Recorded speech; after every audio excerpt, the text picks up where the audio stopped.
Hech qachon hech kimni assotsiatsiya qilmanglar.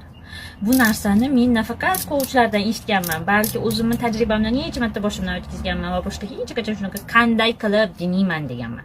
Nimaga bu отвертка ushlab oldi desanglar, hikoyamiz shu отвертка haqida. Yaqinda bir qo'shnim menga aytdi.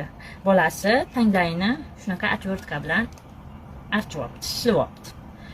Shu narsani aytuvdi, men voy bechora dedim. Tashimda vslux u onaga nisbatan hech narsa demadim, lekin ichimda voy tavba, shu tanglayini shilib oladigan darajada o'ynaguncha ham qaramabdi-ya dedim. Qanday qilib dedim.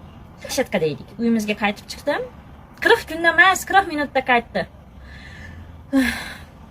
O qizimni yotkizib qo'ydim, ishlar qildim. Keyin o'g'lim yana pastga tushaylik dedi. Ha bo'pti deb hojatga kirib ketayotganda qizimni o'g'limni oldiga yotkizdim-da, qarab tur dedim o'g'limga. Hech narsa qilmasin, qarab tur xolos dedim.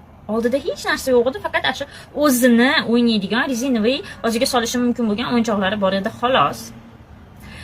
Tualetdan chiqsam, qarasam, og'zida qalam so'rib yotibdi qizim. Hamma yeri qizil bo'lib shuvalib ketibdi.